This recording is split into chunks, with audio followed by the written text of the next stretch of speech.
Hello friends, welcome to Royal Study. दोस्तों, आज से एक हम नई सीरीज स्टार्ट कर रहे हैं। गाइस, आप सभी को बताइए, आपकी पीएससी की एग्जाम अभी हाल ही में हुई है और उसमें काफी डिफरेंट लेवल के क्वेश्चंस बने हैं एमपी जीके से। खैर, पेपर तो काफी इजी था, पर क्वेश्चन जो है कुछ बने हैं वो काफी डीपली भी क्वेश्चंस पूछे गए। गाइस, अब धीरे धीरे जो है एमपी जीके का भी पैटर्न चेंज होता चला जा रहा है। अगर आपने कांस्टेबल का एग्जाम दिया था तो आई थिंक आपको पता होगा। गाइस, उसी पैटर्न पर हम ये सीरीज आपके लिए लेकर आए हैं। ये जो फर्स्ट वीडियो रहेगा ये बिल्कुल बेसिक लेवल का हमारा रहेगा। हम धीरे धीरे हमारा जो लेवल है वो इंक्रीज करेंगे। तो हम जो है हमारा जो टारगेट रहेगा गाइस वो बेसिकली एमपी की एग्जाम रहेगी, पटवारी की, MP SI, MP forest jail प्रहरी और वापस से एमपी कांस्टेबल की। तो इन सभी को टारगेट हम करेंगे इस सीरीज के माध्यम से और इसमें बेस्ट एमसीक्यू आपको सॉल्व करवाएंगे विद डिटेल। तो गाइस, अगर आप चैनल पर पहली बार विजिट किया है तो चैनल को सब्सक्राइब जरूर कीजिएगा, बेल आइकन को आप दबा दीजिए, जिससे जो भी नया वीडियो चैनल पर उसका नोटिफिकेशन भी आपको मिलता है। क्लियर है? तो फाइनली स्टार्ट करते हैं गाइस आज के हमारे शानदार वीडियो को। हमारा जो पहला क्वेश्चन निकल कर आ रहा है ये है आपका हिंडोला महल स्थित है। गाइस, एक और चीज आप हमें बता दीजिएगा, आप वीडियो के नीचे कमेंट बॉक्स में बता दीजिएगा कि आप किस एग्जाम की तैयारी कर रहे हैं, ताकि हमें पता चल पाए कि किस लेवल की आपको तैयारी करवाना है। क्लियर है? हिंडोला महल कहाँ स्थित है ये आपको बेसिकली बताना है। सही जवाब रहेगा, आप सभी को आई थिंक पता है, और कांस्टेबल में ये क्वेश्चन राइटली पूछा गया था। मांडू हमारा ऑप्शन नंबर बी के साथ में सही जवाब रहेगा। हिंडोला जो महल है ये आपका मांडू में स्थित है। गाइस, बेसिकली हम अगर बात करें इस डिटेल के बारे में तो आपको पता है ये मांडू को सिटी ऑफ जॉय के नाम से जाना जाता है। इसको सादियाबाद भी बोला जाता है, सादियाबाद के नाम से भी मांडू को जाना जाता है, और इसको आनंद की नगरी या खुशियों का शहर भी बोला जाता है। मांडू किस जिले में आता है? तो मांडू धार जिले में आता है, मध्य प्रदेश के धार जिले में आता है। गाइस, मांडू में जब भी आप जाते हैं तो बेसिकली एक चीज आपको याद रखनी है कि मांडू में जब भी आप जाते हैं तो 12 दरवाजे मांडू में प्रवेश द्वार होते हैं, 12 दरवाजे हैं। क्लियर है? तो मांडू में दाखिल होने के लिए कितने दरवाजे हैं? 12 दरवाजे हैं, ये आप पॉइंट याद रखिएगा। और जो मुख्य दरवाजा है यहाँ का, इसका नाम क्या है? तो मुख्य जो दरवाजा है इसका नाम है दिल्ली दरवाजा। दिल्ली दरवाजा यहाँ का मुख्य दरवाजा है। 12 दरवाजों में से हर वर्ष मांडू में गाइस मध्य प्रदेश सरकार के द्वारा मांडू उत्सव का आयोजन किया जाता है। होशंग शाह का जो मकबरा है, होशंग शाह का मकबरा, ये भी मांडू में ही स्थित है आपका। इसके अलावा कई सारी चीजें जैसे जहाज महल आपका है, हिंडोला महल आपका है जो कि क्वेश्चन में दिया ही है। इसके अलावा शाही इमाम भी यहाँ पर आपको देखने को मिलता है। तो ये जो सभी चीजें हैं ये आपकी मांडू में ही स्थित है। इसके अलावा और कई सारी चीजें मांडू में आपको देखने को मिलती है। गाइस, अगर आपने टेलीग्राम चैनल और ग्रुप को ज्वाइन नहीं किया है, इनको ज्वाइन कर लीजिएगा। जितनी भी करंट की अपडेट होती है वो सबसे पहले हम यहीं पर अपडेट करते हैं। देखिए, करंट की अभी एक अपडेट आई है कि शोभा जो ओझा है, मध्य प्रदेश महिला आयोग के अध्यक्ष शोभा ओझा, उन्होंने अभी हाल ही में इस्तीफा दिया है, आज इस्तीफा दिया है। तो ऐसी जितनी भी करंट की अपडेट होती है वो हम सबसे पहले टेलीग्राम पर ही अपडेट करते हैं। इसलिए आप टेलीग्राम को जाकर ज्वाइन कीजिएगा, लिंक डिस्क्रिप्शन में दे रखी है। पूरी डिटेल यहाँ पर हमने डाल दी है शोभा ओझा के बारे में, उन्होंने क्यों इस्तीफा दिया है और महिला आयोग की जो अध्यक्ष वर्तमान में आप कौन बनेगी उससे रिलेटेड भी डेटा आपको टेलीग्राम पर मिलेगा। तो टेलीग्राम को जाकर ज्वाइन कीजिएगा। अगले क्वेश्चन की ओर आगे बढ़ते हैं। हमारा अगला क्वेश्चन निकल कर आ रहा है, खरबूजा महल मध्य प्रदेश के किस जिले में स्थित है? खरबूजा जो महल है ये मध्य प्रदेश के धार जिले में स्थित है। हमारा ऑप्शन नंबर डी के साथ में करेक्ट आंसर चला जाएगा। धार जिले में स्थित है खरबूजा महल। इसके अलावा गाइस, धार जो जिला है यहाँ पर ऑलरेडी हम मांडू को तो कवर आपको करवा ही चुके हैं, जहाँ पर होशंग शाह का मकबरा है। गाइस, ये होशंग शाह का जो मकबरा है भारत में संगमरमर की पहली इमारत है, आपने ध्यान रखना है। अब यहाँ पर धार हमारा निकल कर आ रहा है और धार से सबसे पहले क्वेश्चन बनता है धार के किले से। धार के किले से क्वेश्चन बनता है सबसे महत्वपूर्ण। इसका जो निर्माण करवाया था किसने करवाया था? तो मोहम्मद बिन तुगलक ने इसका निर्माण करवाया था, धार के किले का। क्लियर है? याद रखिएगा गाइस, धार की जो किला है, धार जो जिला है, यहाँ पर बाघ की गुफाएं भी आपको देखने को मिलती है। और सबसे महत्वपूर्ण क्वेश्चन बनता है आपका ज्ञान दूत परियोजना से, कि ज्ञान दूत परियोजना की शुरुआत कहाँ से की गई थी? तो ये धार जिले से ही की गई थी, मध्य प्रदेश की। क्लियर है? तो ध्यान रखिएगा इन 3-4 फैक्टों को धार जिले के बारे में। इसके अलावा भोजशाला मंदिर यहाँ पर है, बाघ की गुफाएं यहाँ पर है, ये सभी चीजें यहाँ पर आपको देखने को मिलती है। खरबूजा महल इसमें से एक है जो कि आपका धार जिले में आता है। अगले क्वेश्चन की ओर आगे बढ़ते हैं हम। अगला क्वेश्चन है हमारा, गोविंदगढ़ महल मध्य प्रदेश के किस जिले में स्थित है? गोविंदगढ़ जो महल आता है ये मध्य प्रदेश के किस जिले में स्थित है? सही जवाब रहेगा ऑप्शन नंबर बी, रीवा जिले में आता है गोविंदगढ़ महल। मध्य प्रदेश के रीवा जिला सही जवाब रहेगा। बेसिकली जो रीवा जिला है ये व्हाइट टाइगर या सफेद शेरों के लिए जाना जाता है, सफेद शेरों के लिए जाना जाता है। ये मध्य प्रदेश का सबसे जो आपको बताना है। देखिए, एक और चीज आप याद रखिएगा, जो आपका प्रदेश का एकमात्र जो सैनिक स्किल है ये यहीं पर है, और यहाँ पर महामृत्युंजय का मेला लगता है रीवा में। इसके अलावा गाइस, यहाँ पर एक अनुसंधान केंद्र भी है गोविंदगढ़ रीवा में, जिसका नाम है आम अनुसंधान केंद्र। आम अनुसंधान केंद्र भी यहीं पर है। अवधेश प्रताप सिंह विश्वविद्यालय भी रीवा में ही आपका, सफेद शेरों की भूमि इसको कहा जाता है। और गाइस, ये पूर्व में विंध्य प्रदेश की राजधानी भी रहा है। और ये जो शहर है ये बिछिया नदी के किनारे स्थित है, बिछिया नदी के किनारे बसा हुआ है रीवा शहर आपका। रीवा जो है मध्य प्रदेश, इसमें रीवा जो मध्य प्रदेश में है, इसमें एकमात्र आपको बताना है। तो एकमात्र अगर क्वेश्चन बने तो एकमात्र से क्या आएगा? तो एकमात्र सैनिक स्कूल यहाँ पर है। अब तो कई सारे हो चुके हैं, बट यहाँ पर पहले था। इसके अलावा आम अनुसंधान केंद्र भी यहीं पर है। तो ये डिटेल है रीवा जिले के बारे में। क्लियर है? तो याद रखिएगा रीवा जिले के बारे में। और मध्य प्रदेश का सबसे ऊंचा जो जलप्रपात है चचई जलप्रपात, जो कि बिहार नदी पर बना हुआ है, ये भी यहीं पर स्थित है रीवा में। नेक्स्ट क्वेश्चन की ओर आगे बढ़ते हैं। अगला क्वेश्चन है हमारा डोला मारू की लोक वार्ता, जो कि मालवा निमाड़ बुंदेलखंड क्षेत्रों में लोकप्रिय है, वास्तव में किस राज्य से ये आया है? गाइस, लोक नाट्य से रिलेटेड एक क्वेश्चन अभी एमपीपीएससी ने पूछा है अपना कि बताइए तुर्रा कलंगी जो लोकनाट्य है ये किस क्षेत्र से संबंधित है? उसमें ऑप्शंस दे रखे थे आपका मालवा, निमाड़, बुंदेलखंड और बघेलखंड। गाइस, उसका जो करेक्ट आंसर है वो निमाड़ है, बट पीएससी ने जो माना है वो मालवा माना है, तो उसका खैर करेक्शन होगा, उसमें आंसर चेंज 110% किया जाएगा। निमाड़ी उसका करेक्ट आंसर है। तो इस तरह से क्वेश्चन जो है पीएससी में भी बन रहे हैं और आपके एग्जाम में भी काफी जो है डिटेल के साथ ये क्वेश्चंस देखने को मिल रहे हैं। इस क्वेश्चन को आप बताइए, इस क्वेश्चन का सही जवाब क्या रहेगा? डोला मारू की लोक वार्ता, जो कि मालवा, निमाड़ और बुंदेलखंड क्षेत्रों में लोकप्रिय है, वास्तव में किस राज्य से ये आया है? तो ये जो आया है ये आया है आपका राजस्थान से। कहां से आया है? राजस्थान से ये आया है। ऑप्शन नंबर सी हमारा करेक्ट आंसर रहेगा। गाइस, एक और चीज याद रखिएगा, राजस्थान राज्य के बारे में भी हम थोड़ी सी डिटेल डिस्कस कर लेते हैं। यहाँ की जो राजधानी है ये क्या है? जयपुर यहाँ की राजधानी है राजस्थान की। यहाँ के वर्तमान में जो गवर्नर है इनका नाम है कलराज मिश्र इनका नाम है, ध्यान रखिएगा। और यहाँ के जो मुख्यमंत्री है इनका नाम है अशोक गहलोत। तो ये 2-3 डिटेल आप याद रखिएगा राजस्थान के बारे में, यहाँ से क्वेश्चन बनते रहते हैं। मध्य प्रदेश में सीमेंट का भारत का सबसे बड़ा उत्पादक कौन है, ये आपको बताना है। सही जवाब रहेगा, देखिए मध्य प्रदेश सीमेंट का भारत का कौन सा सबसे बड़ा उत्पादक है? पहला, दूसरा, तीसरा या चौथा? सही जवाब रहेगा हमारा option number B correct answer रहेगा। तीसरे नंबर पर आता है भारत सीमेंट के उत्पादन में। तो तीसरा सबसे बड़ा उत्पादक राज्य है भारत, ध्यान रखिएगा। मध्य प्रदेश में भारत में मध्य प्रदेश जो है तीसरे नंबर पर आता है। तो बी ऑप्शन हमारा करेक्ट आंसर हो जाएगा। पहले नंबर पर आंध्र प्रदेश आता है, जिसको एपी हम ऐसे शॉर्ट में लिख सकते हैं, और दूसरे नंबर पर आता है आपका राजस्थान, तीसरे नंबर पर एमपी आता है। तो एपी, आरपी और एमपी, ध्यान रखिएगा। आरजे ये है बेसिकली राजस्थान, तो एपी, आरजे और एमपी ये 3 टॉप जो कि स्टेट है जो कि सीमेंट के उत्पादन में टॉप 3 में शामिल है। अगले क्वेश्चन की ओर आगे बढ़े उससे पहले हम आपको बता दें हमारी 2022 की ईबुक है गाइस, अगर आपने अभी तक डेमो चेकआउट नहीं किया है तो कर लीजिएगा। अब तक की सबसे एडवांस लेवल की ईबुक हमने डिजाइन की है। और गाइस, ये जो ईबुक है इसमें एमपीपीएससी की जो अभी हाल ही में एग्जाम हुई है उसमें गाइस केवल 6 से 7 क्वेश्चंस पूछे गए थे करंट अफेयर के, एमपी करंट अफेयर के।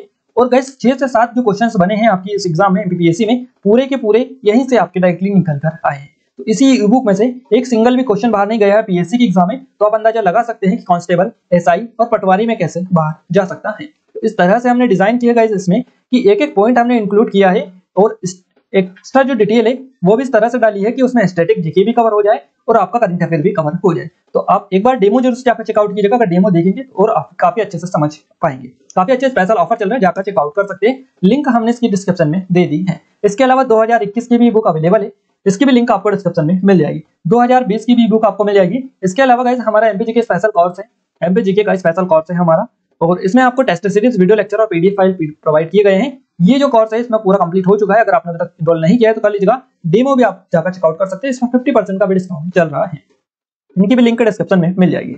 अगला क्वेश्चन है हमारा देश एक राग है में कार्य के लिए कौन प्रसिद्ध है? देश एक राग है इसमें प्रसिद्ध जो कार्य के लिए जो प्रसिद्ध है इनका नाम है Bhagwat Rawat. Option number first हमारा करेक्ट आंसर रहेगा। अगला क्वेश्चन है गाइस, कब Madhya Pradesh state planning board का नाम बदलकर स्टेट प्लानिंग कमीशन रखा गया था? ये जो नाम रखा गया ये 2007 में रखा गया। मध्य प्रदेश स्टेट प्लानिंग बोर्ड का नाम बदलकर स्टेट प्लानिंग कमीशन रखा गया 2007 में, ध्यान रखिएगा। सबसे पहले हम बात करते हैं 24 अक्टूबर की बात करते हैं 1972 की। इस दिन राज्य योजना बोर्ड का गठन किया गया था 24 अक्टूबर 1972 को। उसके बाद में 21 सितंबर को 2007 को मध्य प्रदेश स्टेट प्लानिंग बोर्ड का नाम बदलकर स्टेट प्लानिंग कमीशन कर दिया गया, यानी मध्य प्रदेश सरकार ने इसे आयोग का दर्जा देते हुए राज्य योजना आयोग कर दिया 21 सितंबर 2007 को। अगर आपसे पूछे जाए कि मध्य प्रदेश राज्य जो योजना बोर्ड है इसका गठन कब किया गया था, 24 अक्टूबर को किया गया था 1972 में, नाम बदला है 21 सितंबर को 2007 में। दोनों सिचुएशन में आपको हमने क्लियर कर दिए हैं। अगला क्वेश्चन है शाही किला कहां पर स्थित है? सही जवाब रहेगा इस क्वेश्चन का बुरहानपुर में। शाही जो किला है ये आपका Burhanpur, C option correct answer रहेगा। गाइस बुरहानपुर में कई सारी चीजें आपको देखने को मिलती है। सबसे फेमस है यहाँ का असीरगढ़ का किला जो कि बुरहानपुर में स्थित है। नेपा नगर जो है ये पेपर मिले अखबारी पेपर में, ये भी यहीं पर आपकी है। और इसके अलावा गाइस जामा मस्जिद तो बहुत सारी जगह हैं, इसी तरह आपकी यहाँ पर बुरहानपुर में भी जामा मस्जिद देखने को मिलती है। अकबरी सराय यहाँ पर है, अकबरी सराय, शाही इमाम यहाँ पर है। इसके अलावा गाइस खूनी भंडारा जो है ये आपका चंदेरी में है। यहाँ पर खूनी भंडारा है, कौन सा? खूनी भंडारा यहाँ पर देखने को मिलता है। बीबी की मस्जिद यहाँ पर है। शाहनवाज खां का जो मकबरा है ये भी यहीं पर है। इसके अलावा मोती महल है यहाँ पर, खरबूजा महल भी यहाँ पर है। एक धार में है आपका खरबूजा महल, कहाँ पर है, एक खरबूजा महल धार में है, दूसरा खरबूजा महल बुरहानपुर में आपको देखने को मिलता है। तो इतनी सारी चीजें यहाँ पर आपको देखने को मिल जाती हैं बुरहानपुर में। याद रखिएगा सी ऑप्शन क्वेश्चन का सही जवाब रहेगा। भारतीय वन प्रबंधन संस्थान किस वर्ष में स्थापित किया गया? ये जो स्थापित किया गया था ये 1984 में स्थापित किया गया था, भारतीय वन प्रबंधन संस्थान। 1984 बी ऑप्शन के साथ में हमारा करेक्ट आंसर चला जाएगा। क्लियर है। और 1988 से यहाँ वन प्रबंधन में 2 वर्ष जो पाठ्यक्रम है इसको भी शुरू किया गया। तो इसकी शुरुआत कब की गई? 1988 से की गई और इसकी स्थापना की गई 1984। विश्वविख्यात खजुराहो मंदिर का निर्माण चंदेल राजाओं ने कब करवाया था? आई थिंक आप सभी को बताइए गाइस, इनका जो निर्माण करवाया था 950 से 1050 ईस्वी के मध्य में करवाया था चंदेल राजाओं के द्वारा खजुराहो के मंदिरों का निर्माण। तो ये जो मंदिरों का समूह है, इन समूह को यूनेस्को ने विश्व धरोहर की सूची में शामिल किया है। तो ये कब किया है? ये किया है 1986 में। और ये जो मंदिर है इन समूह कहाँ पर देखने को मिलता है? बेसिकली खजुराहो किस जिले में आते हैं? तो ये आपके छतरपुर जिले में आते हैं। क्लियर है। और 10वीं 12वीं शताब्दी के बीच इनका जो निर्माण है करवाया गया था। हिंदू और जैन शैली में बेसिकली ये देखने को मिलते हैं, हिंदू और जैन मंदिर यहाँ पर देखने को मिलते हैं। क्लियर है। चंदेल शासकों के द्वारा इनका निर्माण करवाया गया था। खजुराहो गांव में एक समय में 85 मंदिर यहाँ पर हुआ करते थे। अब वर्तमान में ओनली 22 मंदिर ही यहाँ पर शेष बच पाए हैं। उस टाइम पर 85 मंदिर यहाँ पर थे। और यहाँ पर एक फेमस मंदिर है जिसका नाम है कंदरिया महादेव का मंदिर। ये सबसे बड़ा मंदिर है, ये मंदिर समूह का, और सबसे व्यापक मंदिर है ये। इसका निर्माण विद्याधर के द्वारा करवाया गया था। विद्याधर के द्वारा इसका निर्माण करवाया गया था 1025 से 1050 ईस्वी के बीच में। अगला क्वेश्चन है मध्य प्रदेश में कोरडम निम्न में से किस जिले में पाया जाता है? तो ये सीधी जिला हमारा फर्स्ट ऑप्शन सही जवाब रहेगा। कोरडम के लिए जाना जाता है। सीधी जो है ये बेसिकली संजय राष्ट्रीय उद्यान है, संजय डोगरी राष्ट्रीय उद्यान, इसके लिए जाना जाता है। तो याद रखिएगा। नचना कुडार का अभिलेख किस शासक से संबंधित है? सही जवाब रहेगा व्याघ्रराज से संबंधित है नचना कुडार का अभिलेख। अब देखिए मध्य प्रदेश का जो पन्ना जिला है बेसिकली यहाँ पर अजयगढ़ जो है, अजयगढ़ दुर्ग यहाँ पर आपका स्थित है, इसके पास ही समीप ही ये आपका नचना कुडार का अभिलेख देखने को मिलता है। इसका जो निर्माण है वर्गाकार चबूतरे पर किया गया, व्याघ्रराज का अभिलेख का नचना कुडार का। और जनरल जो किंगडम थे इनके द्वारा यहाँ पर देवी पार्वती का मंदिर भी बनाया गया है। और गैस गुप्तकालीन वास्तुकला का सर्वोत्तम उदाहरण यहाँ पर प्रस्तुत होता है। तो व्याघ्रराज नचना कुडार का अभिलेख इस शासक से संबंधित रहा है। अगले क्वेश्चन की ओर आगे बढ़े। अगला क्वेश्चन है निम्न में से किस नदी को चर्मवती के नाम से भी जाना जाता है? सही जवाब रहेगा इस क्वेश्चन का चंबल नदी को चर्मवती के नाम से भी जाना जाता है। चंबल नदी का जो उद्गम हुआ है जानापाव पहाड़ी से हुआ है, जानापाव पहाड़ी महू से इसका उद्गम हुआ है चंबल नदी का। और ये चंबल जो नदी है भारत में यमुना नदी में जाकर मिलती है। तो ये क्वेश्चन भी बने कि बताइए चंबल किसकी सहायक नदी है? तो यमुना नदी की सहायक नदी है चंबल नदी। जानापाव पहाड़ी का वचू पॉइंट जो है यहाँ से निकलती है। चर्मवती इसका प्राचीन नाम है। इसके सहायक नदियों की बात करें, जैसे ये तो यमुना की सहायक नदी है, अगर बेसिकली चंबल नदी की सहायक नदियों की बात करें तो इसमें आपकी सबसे पहले नंबर पर आती है क्षिप्रा नदी। इसके बाद में सिंध नदी भी इसकी सहायक नदी है, काली सिंध नदी और पूनू नदी। ये 3-4 नदियां हैं जो कि इसकी सहायक नदियां हैं। अगर हम बात करें टोटल लेंथ की चंबल नदी की 1024 किलोमीटर इसकी टोटल लेंथ है। अगला क्वेश्चन है धान अनुसंधान केंद्र मध्य प्रदेश राज्य में कहाँ स्थापित किया गया है? धान अनुसंधान केंद्र बड़वानी में स्थापित किया गया है। बड़वानी हमारा फर्स्ट ऑप्शन सही जवाब रहेगा। 1998 में इसको अलग किया गया बड़वानी जिले को, आपको आई थिंक पता होगा। चावल अनुसंधान केंद्र है यहाँ पर, इसको निमाड़ का पेरिस भी बोला जाता है। इसके अलावा गाइस सबसे फेमस है 52 गजा, जो कि भगवान आदिनाथ जो जैन है इनकी 72 फीट ऊंची मूर्ति के लिए जाना जाता है बड़वानी। क्लियर है। तो याद रखिएगा ये सभी चीजें यहाँ पर बेसिकली आपको मिलती है। खनिज के उत्पादन में मध्य प्रदेश का देश में कौन सा स्थान है? तो तीसरा स्थान बेसिकली आपका रहता है यहाँ पर मध्य प्रदेश का खनिज के उत्पादन में। खनिज उत्पादन के मामले में मध्य प्रदेश देश का तीसरा नंबर पर है। हीरा, तांबा और मैग्नीज के उत्पादन में मध्य प्रदेश देश में फर्स्ट पोजीशन पर है। इसी तरह चूना, पत्थर जो रॉक फास्फेट है इनके उत्पादन में सेकंड नंबर पर आता है। तो थर्ड, सेकंड और फर्स्ट आप याद रखिएगा। अगला क्वेश्चन है मध्य प्रदेश के किस जिले में सर्वाधिक गेहूं का उत्पादन होता है? तो ये जो जिला है होशंगाबाद जिला है, जिसमें सबसे अधिक गेहूं उत्पादित होते हैं मध्य प्रदेश में। बी ऑप्शन से जवाब रहेगा। नर्मदा नदी के किनारे स्थित है आपका होशंगाबाद जिला, जिसको होशंग शाह ने बताया था। नर्मदा और तवा नदी का संगम यहाँ पर बंद्राभान के नाम से जाना जाता है। यहाँ पर एक गांव भी है अगर गांव, जहां से टंगस्टन खनिज मिलता है। मध्य प्रदेश का जो पहला जैव आरक्षित क्षेत्र है पंचमढ़ी 1999 में स्थापित किया गया था और इस यूनेस्को ने अपनी संरक्षण सूची में भी जो है स्थान दिया है। गाइस सबसे बड़ा जो रेलवे जंक्शन है ये आपका इटारसी में स्थित है, जो कि होशंगाबाद जिले के अंतर्गत आता है। मध्य प्रदेश में कहां पर न्यूनतम तापमान रहता है? मध्य प्रदेश में सबसे कम तापमान जो रहता है ये पंचमढ़ी में रहता है। सी ऑप्शन से जवाब रहेगा। सबसे अधिक कहां पर रहता है? सबसे अधिक जो रहता है ये आपको बताना है, कमेंट करके जल्दी से बताइएगा सही जवाब इस क्वेश्चन का क्या रहेगा। हम आपको कई बार बता चुके हैं कि मध्य प्रदेश में सबसे ज्यादा जो तापमान है ये किस स्थान पर रहता है। सबसे कम ऑलरेडी हम आपको बता चुके हैं। मध्य प्रदेश में पगलिया किस अंचल की लोक चित्रकला है? पगलिया जो है ये मालवा अंचल की लोक चित्रकला है। डी ऑप्शन सही जवाब रहेगा। मध्य प्रदेश की सबसे कम सीमा रेखा किस राज्य से लगती है? सबसे कम गुजरात के साथ में लगती है और सबसे अधिक लगती है उत्तर प्रदेश के साथ में। फर्स्ट ऑप्शन सही जवाब हमारा हो जाएगा। मध्य प्रदेश के किस शहर में देश की एकमात्र अफीम फैक्ट्री है? तो ये जो अफीम फैक्ट्री है ये नीमच में है। नीमच सी ऑप्शन के साथ में सही जवाब हो जाएगा। ग्वालियर के किले का निर्माण किस शासक ने करवाया था? ग्वालियर के किले का निर्माण राजा सूरज सेन ने करवाया था। सी ऑप्शन सही जवाब रहेगा। ग्वालियर जो दुर्ग है ये कछवा शासक थे सूरज सेन, इनके द्वारा बनवाया गया था। बघेल शासकों ने ग्वालियर पर लगभग 600 से 700 सालों तक शासन किया था। देखिए ये जो गोपांचल है पर्वत, इसके नाम पर इसका नाम रखा गया है इस किले का, और राजा सूरज सेन ने यहाँ पर सूरजकुंड किले का भी निर्माण करवाया था। गाइस यहाँ पर बेसिकली 8वीं शताब्दी में निर्माण काल इसका माना जाता है ग्वालियर के किले का। इसको किलों का रत्न, पूर्व का जिब्राल्टर भी कहा जाता है।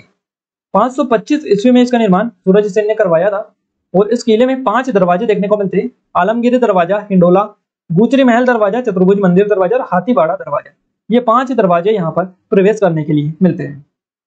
बेडरी जाति का नामक जाति का बारहसिंगा केवल एक ही राष्ट्रीय उद्यान में पाया जाता है। ये जो राष्ट्रीय उद्यान है इसका नाम बताना है, कौन सा राष्ट्रीय उद्यान है ये आपका। सही जवाब इस क्वेश्चन का जो रहेगा ये हमारा रहेगा कान्हा-किसली राष्ट्रीय उद्यान। फर्स्ट ऑप्शन हमारा सही जवाब रहेगा। कान्हा-किसली राष्ट्रीय उद्यान मंडला जिले में आता है। 940 वर्ग किलोमीटर के क्षेत्र में यह फैला हुआ है, जो कि मध्य प्रदेश का सबसे पुराना और सबसे बड़ा राष्ट्रीय उद्यान है। इसे 1933 में अभयारण्य बनाया गया, 1955 में नेशनल पार्क बनाया गया, 1974 में इसमें प्रोजेक्ट टाइगर को शामिल कर दिया गया, टाइगर रिजर्व में इसको शामिल किया गया। इस राष्ट्रीय उद्यान में कई तरह के जंगली जानवर आपको देखने को मिल जाते हैं। इस राष्ट्रीय उद्यान में वर्ल्ड बैंक की सहायता से पार्क इंटर प्रिवेंशन योजना भी चल रही है। तो ये रही कान्हा-किसली की बात करें माधव राष्ट्रीय उद्यान की, शिवपुरी जिले में आता है। 337 के लगभग इसका क्षेत्रफल है और 1958 में इसकी स्थापना की गई थी। राष्ट्रीय राजमार्ग जो 3 है ये इसी से गुजरता है। जॉर्ज कैसल नामक भवन है ये इसी राष्ट्रीय उद्यान की पहाड़ी पर बना हुआ है। इसके अलावा और भी हम 2 कर लेते हैं। सतपुड़ा की बात करें तो वह सतपुड़ा राष्ट्रीय उद्यान होशंगाबाद जिले में आता है। 525 के समथिंग इसका क्षेत्रफल है वर्ग किलोमीटर। 1983 में इसकी स्थापना की गई थी। कृष्ण मार्ग सबसे ज्यादा यहीं पर पाए जाते हैं और इसको जो है 1999 या 2000 में प्रोजेक्ट टाइगर में भी शामिल किया गया। बांधवगढ़ की बात करें तो उमरिया जिले में ये आता है आपका। 437 के समथिंग इसका क्षेत्रफल है, क्लियर है। और 1968 में इसकी स्थापना की गई थी, क्लियर है। 1933 में बाघ परियोजना में शामिल किया गया। बाघों का सर्वाधिक जो घनत्व है इस राष्ट्रीय उद्यान में है। ये जो राष्ट्रीय उद्यान है 32 पहाड़ियों से घिरा हुआ है और इस राष्ट्रीय उद्यान में सफेद शेर भी देखने को मिलते हैं। मध्य प्रदेश में भिलाव वन उपज कहां से एकत्र की जाती है? ये छिंदवाड़ा जिले से एकत्र की जाती है। छिंदवाड़ा डी ऑप्शन सही जवाब रहेगा। छिंदवाड़ा जो है क्षेत्रफल के आधार पर मध्य प्रदेश का सबसे बड़ा जिला है। राज्य का मानव विकास संस्थान भी छिंदवाड़ा में ही स्थित है। यहाँ पर एक तामिया विकासखंड है जहाँ पर पातालकोट नामक स्थान पर भारिया जनजाति निवास करती है। दूधी नदी यहाँ पर बहती है जो कि नर्मदा की सहायक नदी है। छिंदवाड़ा में शाही बनाने का सरकारी कारखाना भी है। इसके अलावा गाइस एग्रो कॉम्प्लेक्स भी यहाँ पर देखने को मिलता है। सर्वाधिक अदरक का जो उत्पादन होता है ये आपका यहीं पर होता है, यह राज्य में, जो कि छिंदवाड़ा जिले में सबसे ज्यादा अदरक का उत्पादन होता है। आदिवासी कला संग्रहालय भी यहीं पर है, छिंदवाड़ा में ही। इसके अलावा तांबा बेसिकली पाया जाता है, तांबा, कोयला और मैग्नीज, इसके लिए जाना जाता है। द्वितीय जो कि चंद्रगुप्त द्वितीय की राजधानी कहाँ पर थी? इनकी राजधानी उज्जैनी थी, चंद्रगुप्त द्वितीय की। सी ऑप्शन सही जवाब हो जाएगा। अगले क्वेश्चन की ओर आगे बढ़ते हैं। बांधवगढ़ राष्ट्रीय उद्यान पूर्व में शहडोल जिले में आता था, आपके जिले में आता है? अभी हमने आपको बताया उमरिया जिले में आता है। बी ऑप्शन सही जवाब हो जाएगा। मध्य प्रदेश में संजीवनी संस्थान कहाँ स्थित है? मध्य प्रदेश में संजीवनी जो संस्थान है ये कहाँ पर देखने को मिलता है? तो भोपाल में ये देखने को मिलता है। किस जनजाति का मूल निवास कोटा राजस्थान और गुना मध्य प्रदेश तक का क्षेत्र है? ये जो जनजाति है इनका नाम आपको बताना है। सहरिया जनजाति हमारा डी ऑप्शन से जवाब रहेगा। ये जनजाति मध्य प्रदेश के मध्य भारत के पठार में निवास करती है। ग्वालियर चंबल जो संभाग के जिले हैं जैसे श्योपुर, शिवपुरी, ग्वालियर, इनमें सहरिया आदिवासियों की बड़ी आबादी देखने को मिलती है। यह जनजाति राजस्थान के पारन जिले में पाई जाती है। कोटा राजस्थान और मध्य प्रदेश का गुना तक ये जो है विस्तृत फैली हुई है। मध्य प्रदेश में कपड़ों का शहर कहा जाता है। मध्य प्रदेश में कपड़ों का शहर इंदौर को बोला जाता है, जो कि होलकर वंश की राजधानी रही है। खान नदी के किनारे स्थित है और यहाँ पर गाइस क्रिकेट एसोसिएशन का मुख्यालय है, एमपीपीएससी का मुख्यालय है, क्लियर है। और इसके अलावा देवी अहिल्याबाई अंतरराष्ट्रीय होलकर हवाई अड्डा भी यहीं पर है। तो काफी सारी चीजें यहाँ पर आपको देखने को मिलती है, क्योंकि मध्य प्रदेश का सबसे प्रदेश के आधार पर या जनसंख्या के आधार पर सबसे बड़ा जिला भी है। कौन सा नगर ताम्रपाषाण युगीन मालवा संस्कृति का प्रमुख केंद्र था? इसका नाम है नवदा टोली। बी ऑप्शन से जवाब हमारा रहेगा। राज्य में 11वीं पंचवर्षीय योजना में सर्वाधिक बजट किस क्षेत्र में दिया गया? ये जो दिया गया है सामाजिक सेवा के क्षेत्र में दिया गया। फर्स्ट ऑप्शन से जवाब हो जाएगा। 1956 में मध्य प्रदेश का कौन सा क्षेत्र महाराष्ट्र में मिला दिया गया? इस विदर्भ का हमारा फर्स्ट ऑप्शन से जवाब रहेगा।